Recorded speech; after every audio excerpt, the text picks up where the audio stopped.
How you guys doing today? It's Anthony Gangi. Welcome to another episode of Tier Talk. Today's going to be a good dialogue. I'm going to bring on Russ Hamilton, and we're going to talk about three important lessons that can really only be taught by not just listening to senior staff, but also watching them.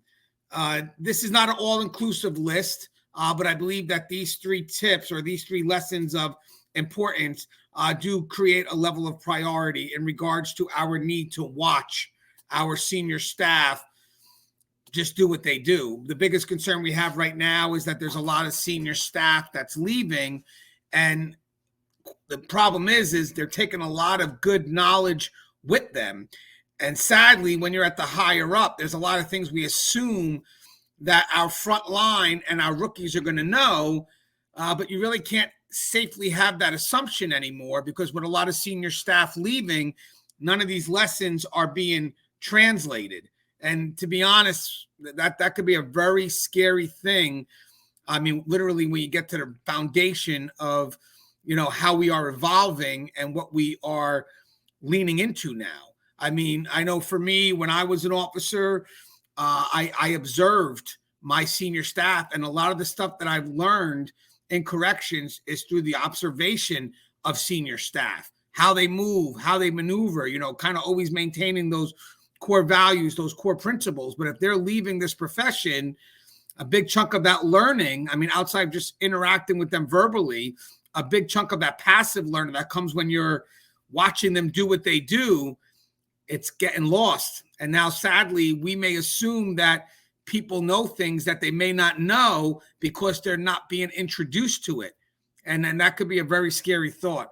Hey, guys, before I bring on Russ, let me go over our sponsors real quick. First sponsor is American Military University. If you guys are looking for a degree, seek higher education, please check out American Military University. They're very supportive of what we do in corrections, very supportive of what we do here on Tier Talk. And again, guys, let's bring experience into the classroom. Let's teach our future, what it is to work in corrections from people who know the job, because they do the job. We also have Inmate Manipulation Decoded. This book is doing very well. It's available on Amazon. And guys, it's just a book that really details, how to survive the manipulation process through experience. And it's a very well-received book. So thank you for the continued support. And we also have How to Succeed in Corrections, Lessons Learned While Working in a Prison. This book is doing great. It's published by Blue 360 Media. The link to this is also in the description. And guys, there's tons of advice in this book. This will help you survive a career in corrections. There are little passages that you could read, that you can learn for the day, and then just have the courage to apply those lessons being taught. And in the near future, I'll have a companion guide for this, but it's going to kind of be an extension more for rookie staff. So it's going to have some more passages, some other lessons, but I still need the senior officers to get that rookie book, because I need those lessons translated through the eyes of experience. And that should be coming out soon. And again, the book is published by Blue 360 Media, and the link to that book is in the description. And now we have Russ Hamilton. What's up, Russ? Here I am, Anthony. How's it going, sir? Good, sir. Do you mind introducing yourself, please? Of course. My name's Russ Hamilton. I am a former and retired sergeant from California Department of Corrections and Rehabilitation. Started my career all the way back in the 80s at San Quentin State Prison. After that, I did a stint as a senior juvenile correctional officer for local county where I live. And now I work for a private company where we do rehabilitation and reentry work with probationers and inmates at a local jail, where I am the case manager. And Russ, if I may ask, how's Keepers of Chaos going on Facebook? It's going gangbusters. There's always someone there adding to the body of knowledge. And that's the really great thing about Keepers of Chaos is it's really designed for people that are, enthused about the profession, to come there and increase their acumen, if you will, to ask questions and to just see what other people have to offer up. I don't think that there's any other place like it. There's other places where, people get together and they joke around or they do funny memes and stuff like this. But this one is really not that. This one is really about the profession and really about, being advocates for the profession, because this is a needed and valued, job that we do. And I just don't think it gets enough, good press, as it were. Yes, and I love Keepers of Chaos. Great if you're looking to learn a lot about the profession from people that have walked the walk. I mean, really experienced the job. You definitely want to check out Keepers of Chaos. So again, this is not going to be an all-inclusive list. I just want to introduce the thought that we are losing out on senior staff who have experience, who have walked the walk. And the concern with that is that they take the lessons that they have learned through the course of their careers with them. And a big part of working in corrections is, you learn through the value of the experience being shared, but you also have to observe it in real time. And when you have senior staff that are leaving, unfortunately, you don't really have that strong foundation to observe from. And that could be scary because, here I am in management, expecting certain simple things to be known because, I may have forgotten that at one point I had to learn that. So now it makes you go back and wonder, can I safely assume that the 101, the basic foundation of how to survive in this profession, is being expressed or is being observed by our new boots if I don't have the senior staff there that know how to move around, know how to kind of make things work. That really is something that cannot be taught in a classroom. I mean, Russ, back in the day, you knew you had rookies coming in. They could partner next to a senior officer, and whatever wasn't taught in the academy, usually that real-time application, you knew you had senior staff out there that would mentor them through it. And, you kind of had sort of like the safe assumption that, the simple stuff, but the essential stuff, because even though it's simple, it's still essential, is being taught. And unfortunately, I don't think we can have that safe assumption anymore. Would you agree? I would agree. And there's been a real, in my estimation, shallowing of that pond of experience that's out there. Because what happens is we eventually, with all of these other people matriculating out into their retirement years, it just means that all of the people there on the front line have less and less depth of knowledge. And these people that are going out, they're no longer adding to the context of the lessons that are being learned. And so those things are being slowly forgotten. And there's not as many people there to scratch their heads and go, hey, I remember back in the early 90s when we were going through something similar, and being able to bring those perspectives of what worked and what failed to the table. And so, like I say now, it's just it's a shallowing of that pond of experience. Yeah. And guys, just to let you know, if you are lucky enough to go to academy, they're going to give you a foundation of knowledge, but the transition from that knowledge to wisdom is through the application of the people that are doing it in real time. When you go back to the facility, you have to see the magic through the application of it all, through the routine of it all. And I feel, again, that's where it's getting lost. So we came up with 3 quick little tips or little important lessons that we need to be mindful of.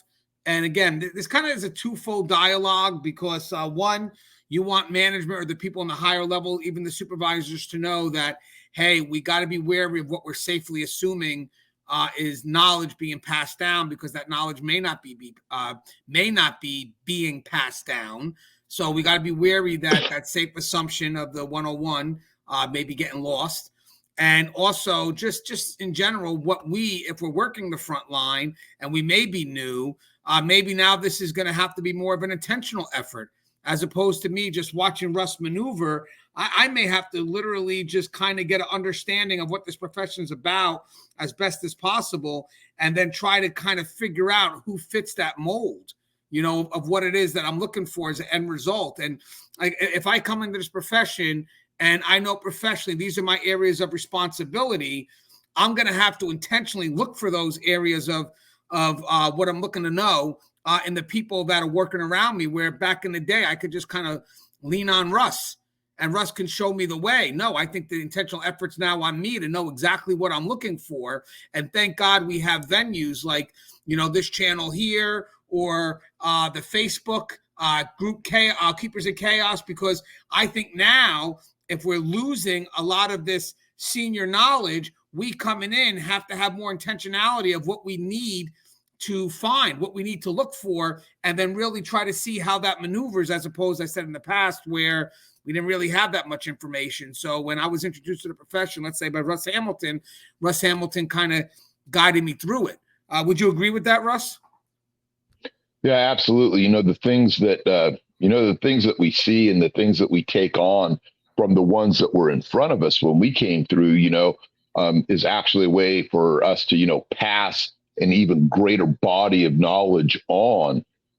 Now it just seems like, there's so many people going out that more and more of that is just kind of being eroded away.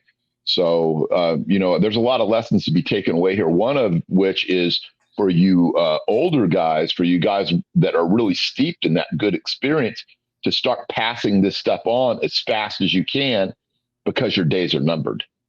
Man. And then also, would you also agree that if you're new and you're coming into the profession, to really keep on doing your research, because you're going to have to try to figure out what it is that you may need to know, because it may not be so simply passed down anymore. Yeah, be that sponge, be that person that goes in there and observes everything they can. I do think that there is something to be said for trial by fire, where you're just thrown out there and you're the one that has to pick up and do it.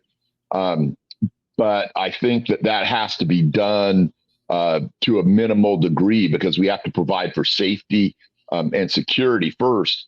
But sometimes now, some of these youngsters, they're just getting thrown into it, and they don't have the time to adapt and learn and overcome. Yeah. And so for them, it's just like a living experiment.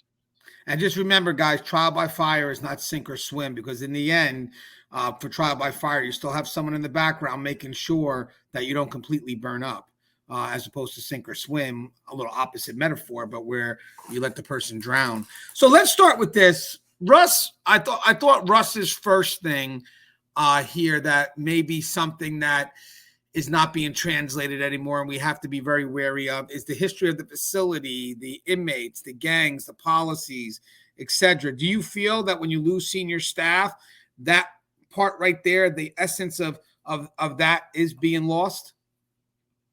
Yeah, as these people do, as I said, matriculate out into their retired life, those stories and those understandings of why things came to be, especially in specific departments, in specific facilities. Those things are the structure of context for things like policy and procedure, and just those soft skills that aren't in those policy and procedures that they're able to bring to the table, an understanding of gangs, an understanding of perhaps how to talk to a mentally disturbed inmate, and all of those things. If that context goes away, then we're just left with this kind of skeleton of policy and procedure, and we may not understand while we're doing it. And then we might have to learn hard lessons along the way that have previously been learned, but then been lost. And so that goes straight to safety and security. And so I don't like seeing, all of that, all the blood, sweat, and tears wasted along the way. That's why I really said earlier, about you older guys getting in there and passing as much as you can along the way. And for you younger guys to be that sponge and to get in there and really start, to put your thinking caps on and say, okay, why is it that we're doing these things? Why is it that some of these older officers could just come in and quiet a place down? And we can't do that. What are the lessons that I need to learn to be able to emulate and get the same kind of results? Yeah, and I love this, Russ, because when it comes to history, guys, that's the why. And the people that can really answer the why in that detail that it's effective are the people that have gone through it. And I truly believe that, believe it or not, sadly, as generations, move forward, sometimes the story lessens. I get it, but you still need the people, if they were impacted by that history, or someone that could be connected to that person who was impacted by the history, at least you have some way to have some connection to that knowledge being shared. And when you start losing out on senior staff, the history of the why behind things definitely is not being taught. So now you just have staff that kind of just do the how. They understand the what. Sure, they can do the how like you wouldn't believe, but they also become a little bit of automatons because sadly, yeah, you may know the job, but what happens if we shift this way? And that how is just not seeming to work. Like, I mean, Russ will love to play the game what if. I think that kind of relates to that. Like, I think what helps me in the what if is when I have people next to me that can answer my why things are done this way, so I can have a greater picture, a greater understanding of if I ever have to shift left or right, what is the ultimate end game. When you don't have people that know why things are done or knows, I like that, the specific history of the facility, the specific history of the inmates, whatever it is, then they don't really understand when they have to shift. And all they kind of do is they get caught in that myopic how. And I think, unfortunately, that could become a problem. I really do think that even though some people may say that the past, you kind of get stuck in your ways. No, if you have good staff, like let's say Russ, who was an officer who kept on learning, but was able to stay true to their core values and core principles in his effort to evolve forward. Well, that's a tremendous gift because you got someone that's able to grow with the times, but still remain, very firm with their foundation. I think right now we could have people growing with the times, but not really growing from a very strong root because they have no idea, what that foundation needs to be. So I think, unfortunately, not knowing the why, not understanding the why behind the work tends to get us a little bit confused as we start to move up. And I think from management's perspective, that's where I kind of will be like, well, why didn't the person just do this? Well, because the person was never taught to do that, because the person only knows this. And why is that? Because I have nobody next to them to teach them when the world shifts. This may be something you may have to do. I mean, would you agree with that, Russ, or no? Oh, yes. From the standpoint of, being able to learn the things that truly matter, it's one thing, knowing a factoid, knowing a policy and procedure. It's another thing to be able to conceptualize that and move it out into all areas. If we have a policy, that talks about, developing some type of intelligence with regards to STGs, we might ignore that unless we understand the concept of what it is that we're doing. We're trying to get enough information to be able to use those things in a detrimental way against those organizations that really seek to try and disrupt operations. And they do that in a host of ways. There's the drug traffic, there's the extortion, there's everything else that goes on a yard with regards to all of the violence and so forth.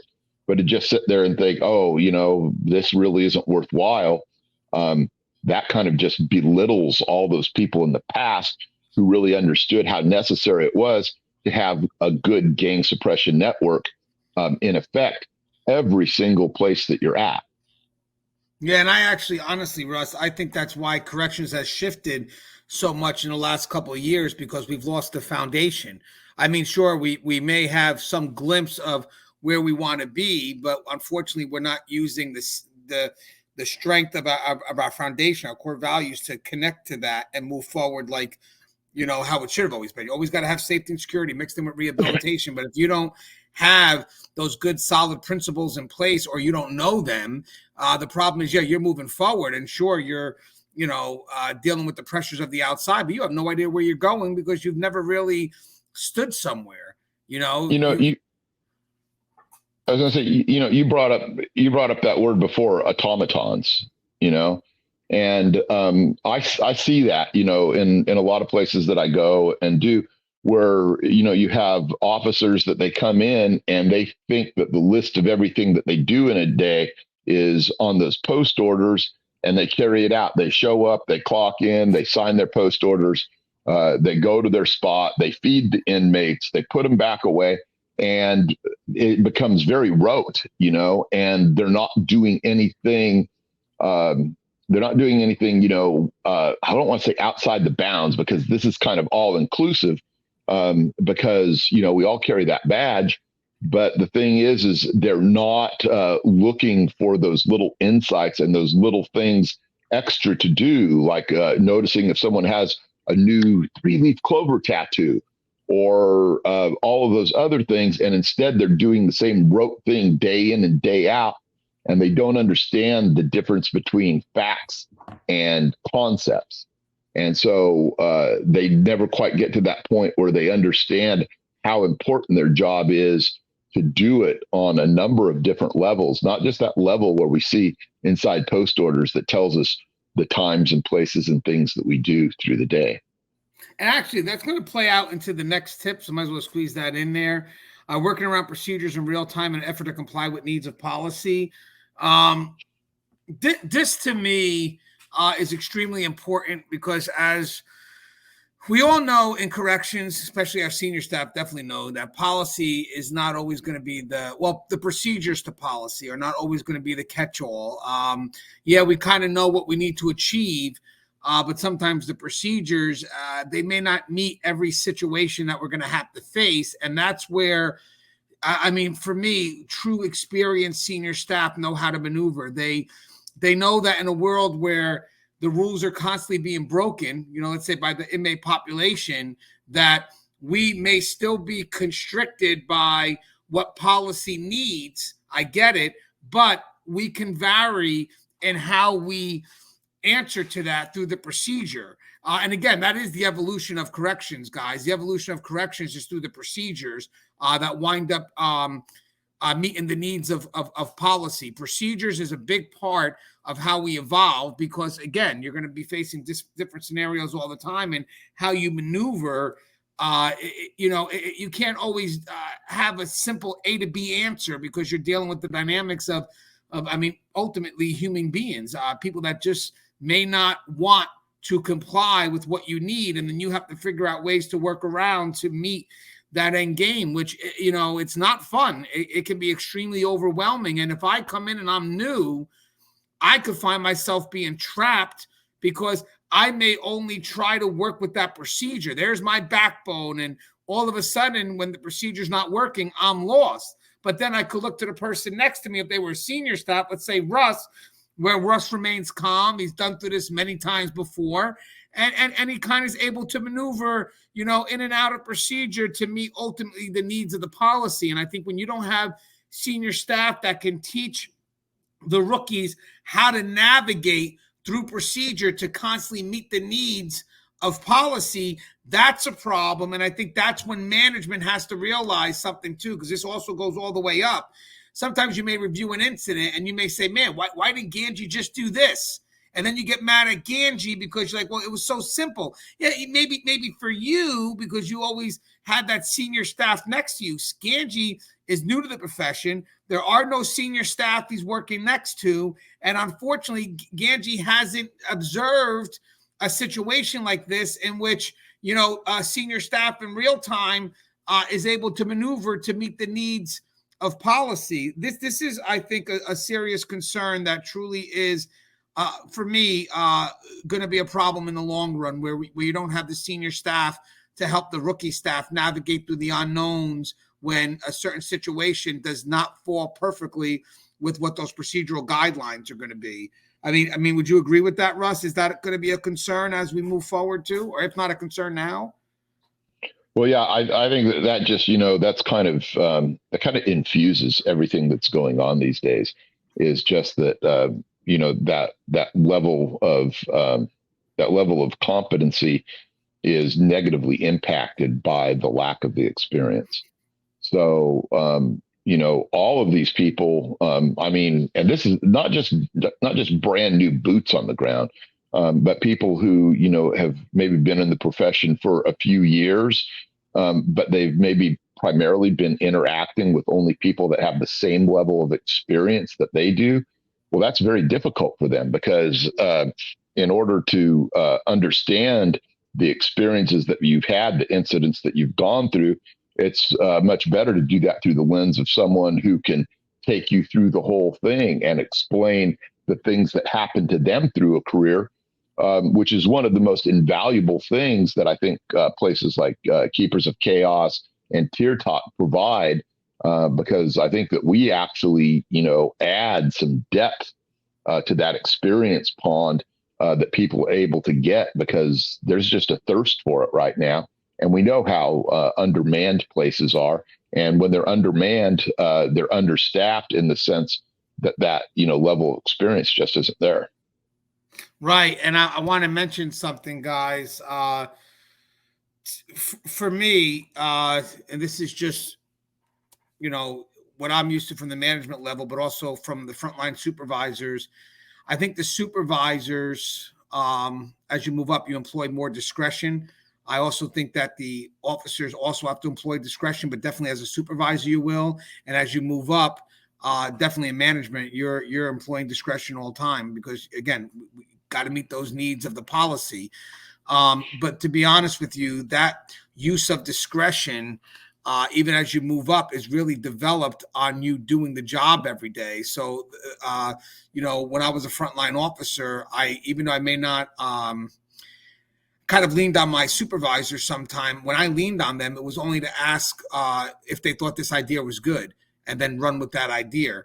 But you truly have to know the job from the ground level to be able to maneuver around procedures to get to the end game of policy. But I have to admit, during my time, I didn't come in with that skill. I didn't come in with that talent. I came in out of the academy where you do as you're told, you stay within this parameter, and that's it. You don't try to utilize discretion. You do A, B, C, D, E. And sometimes it's that paramilitary structure that could be very limiting. But then I eventually, when I got into the job and I saw people moving around, making decisions, and then having some supervisors that supported my effort to be a little bit innovative, then I start to see that it's okay to kind of move left and right and not be limited, because, policy has given me these procedures that make me a situation where I'm damned if I do, damned if I don't. I have seen people that are good decision makers that get stuck with these decisions that conflict, but the reason why they're stuck is because they don't realize that they can employ discretion. They're coming right from the academy, and they believe that they got to follow that procedure to a T. And even though they have the chance to kind of, or the idea of to make something to kind of go left or right to meet the needs of the policy, they're afraid to venture out because they're overwhelmed with the paramilitary structure. And then all of a sudden you get a senior officer that comes next to them and said, "Hey, you could have just done this." "Oh, really? But policy says this." "I know policy says it, but right now we got to get here. So why don't you do A, B, C, D, and E?" And then that officer starts to realize that, hey, maybe I'm able to employ some discretion. And the reason why I'm bringing that up is sometimes as management, when I look for, if there's a concern, and I look to see like, wow, why didn't this person just, when the situation went left, why didn't the person do this? And then when you go to talk to the person says, well, policy within the procedure didn't tell me to do that.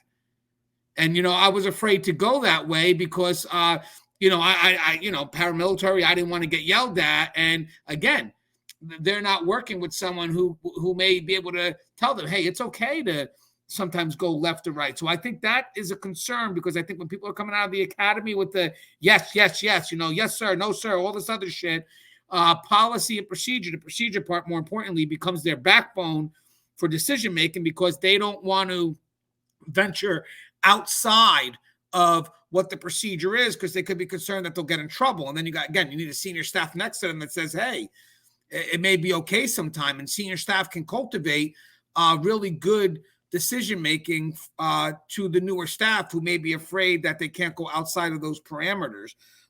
Would you agree with that, Russ? Did that make sense? Yeah, that's why I always go back to, implementing, concepts versus, actual written policy. Understanding how you can still stay within the bounds of the spirit of policy and procedure, even if you're not, adhering to them, 100%.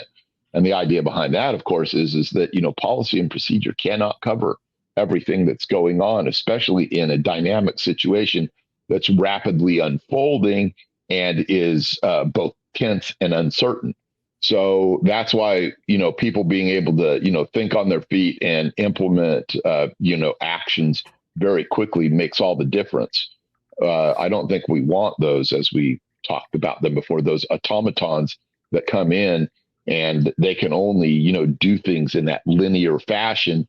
And they're very much constrained by the limits of their own lack of knowledge. So, being able to put all of these things in there and keep that, history and perspective and what I've done in the past and be able to, really teach that, upward is key, I think, towards getting us through this rough patch in corrections, if you take my meaning. Yeah, I agree with you 100%. Again, it's good that we're having this dialogue because, these are things that I don't think is talked about much. And I like the fact that at least we're putting it out in the air. And the last one, this is probably the most important one. I'll have Russ lead the way on this.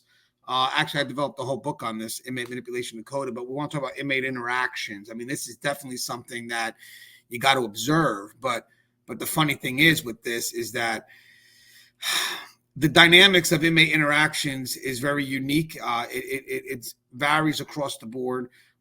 So my thing is you also got to kind of know who you're observing, because you don't want to just observe anyone.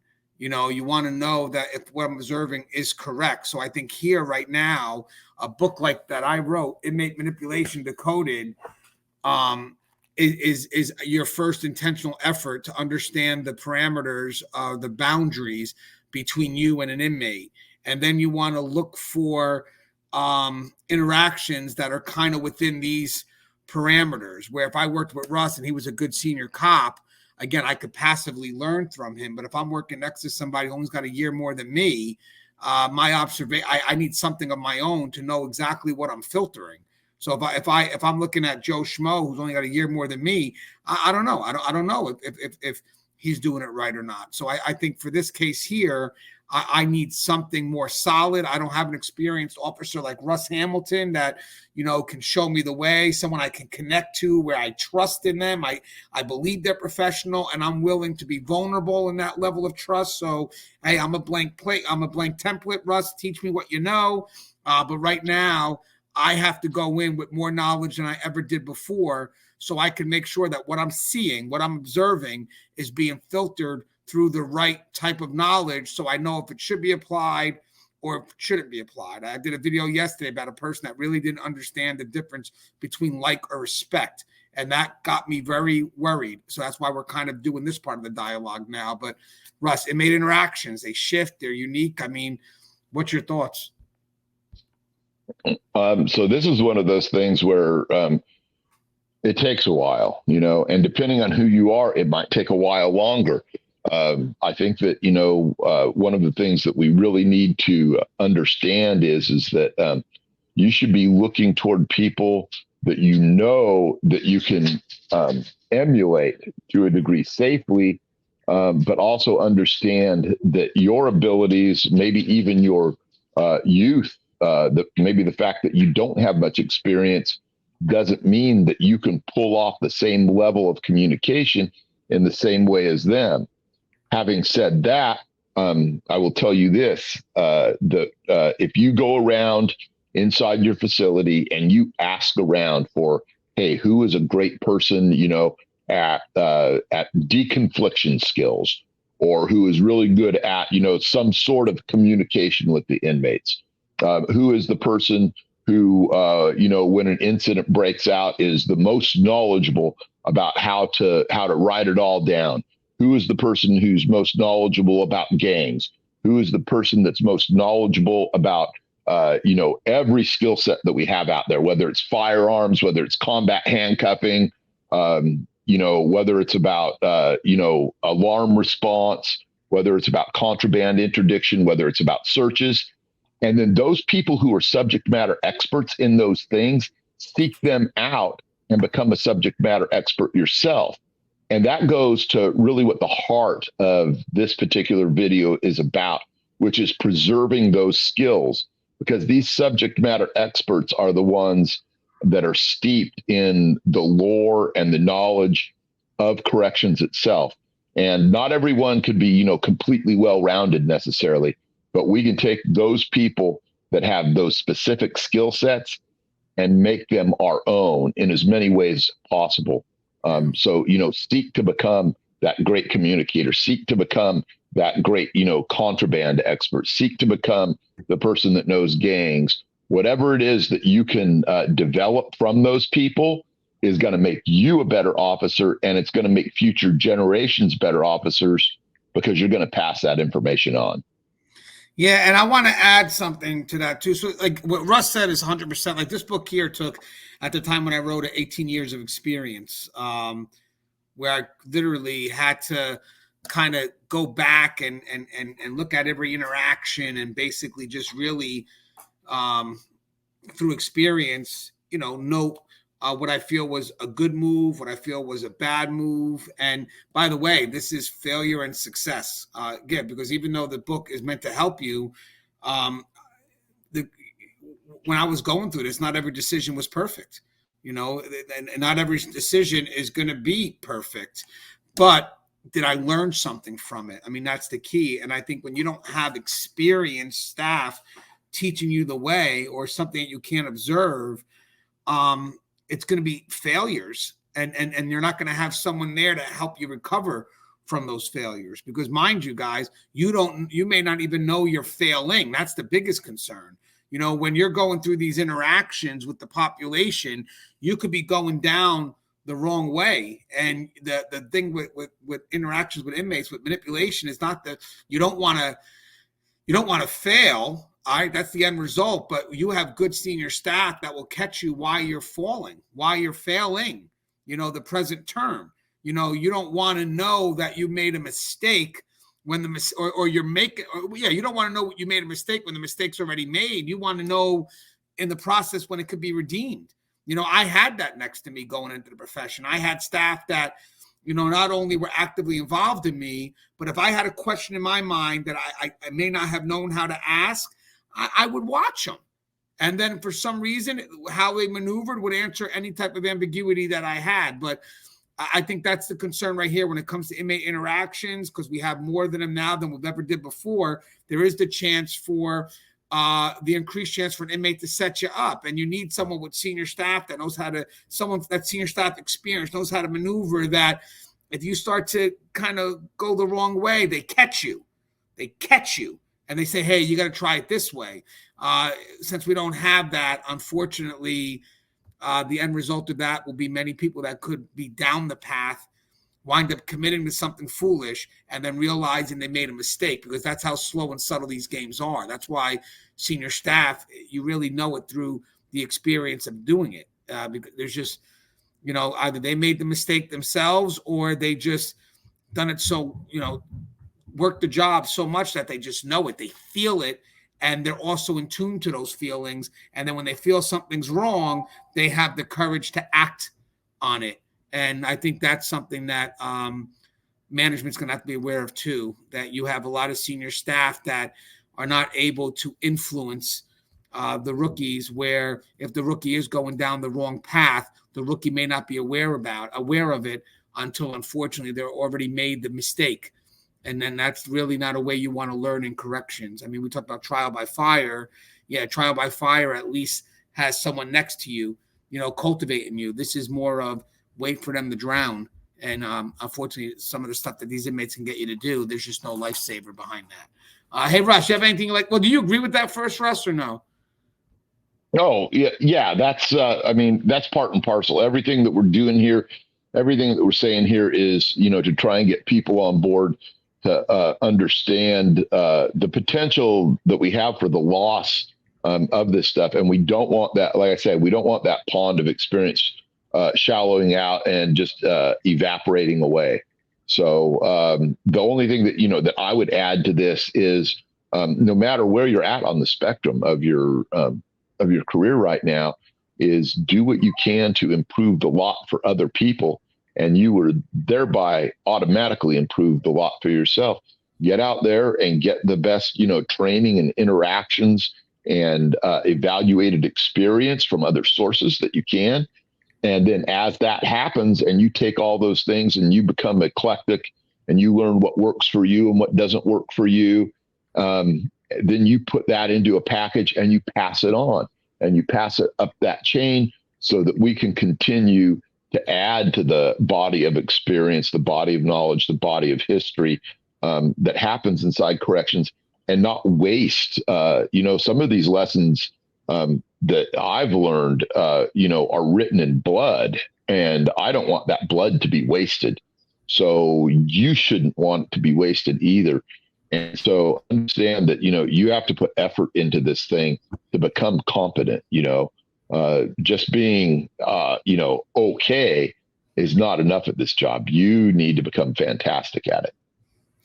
Right. And then I just want to mention before we get to closing, this did spark off a dialogue that, as I mentioned, we had last week or a couple of days ago, actually, with Joe, where a rookie didn't know the difference between like or respect. And, basically guys like, wow, if they don't know that, which for me was such simple knowledge, what else do we don't know? Again, it's not an all-inclusive list, but it did have me concerned. But then I also had to remember, well, maybe I learned that at one point. Maybe I didn't just automatically come into the profession knowing that. And I thought this would be worthwhile because this is good for bottom up now to basically be intentional. And then, maybe I have to come in knowing a little bit more because, yes, the stuff's out there. There's senior staff I can talk to through social media, whatnot, or learn from the Tier Talk channel. But I can't always be reliant on senior staff because my senior staff may only have a year or two. And I'm sorry, that may not be enough to teach you that level of experience that management can safely say that we know the 101 is being taught. And as for management, just be wary, management. Just be wary that, you may think that these lessons are being taught and they're not. So when you see something where kind of like, wow, what's the common sense in this? You got to ask yourself, that common sense that you're talking about, was that common sense that you came in with, or is that common sense that was taught to you?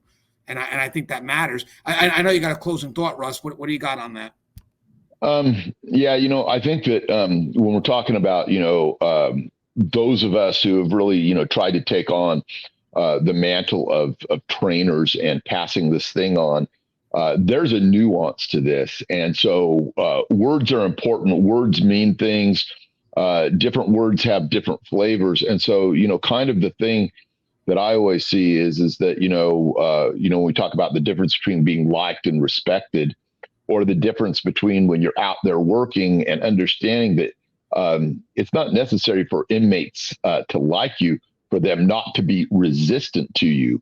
There's all kinds of flames that we can fan to make inmates resistant. But the fact that, hey, they're going along, they're getting along, they're being respectful. Maybe they're not actually respecting, but they're being respectful, is a completely different thing from them liking you and us just, being on that equal level where we've removed the labels that we each are, the inmates and the officers. And we've decided that, hey, you know what, we're going to be more of their peer.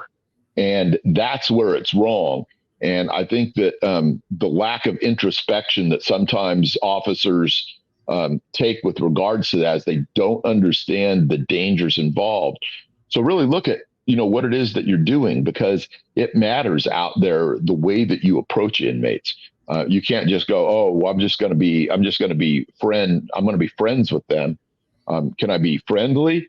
I don't like that word necessarily either. Can I be courteous? Can I be respectful? Surely. And so those things matter. And that's why it's important that we label things and we have people understand what their label entails. So when you have that officer label, there's things that you're just not going to be able to be with those inmates. And one of them is their friend, is their peer, et cetera. Yeah, and I want to say, verbiage does matter because that's part of the subtle manipulation. So, it does matter if you're looking to be liked over be respected, or if you're looking to be their friend over being a professional. So I know people may think it's a play on words, but manipulation really is a play on words. So let's not minimize the value of, what are we really saying here when those words are being said? Like an inmate saying, I'll do you a favor. I mean, that word or matters. an inmate or an inmate including you with us. Yes, the separation Yeah. of it all, separating you Yeah, from the peers, and they cut you out of the herd. They cut you out of the herd, and then they expect you to, and rightfully so, they expect you to have the same viewpoint as them. You're becoming both empathetic and sympathetic. Yeah, by the way, the word us, you're right, is a partnership word. And when you got the inmates saying you're one of us, that means that you're not partnered with the rest of your staff.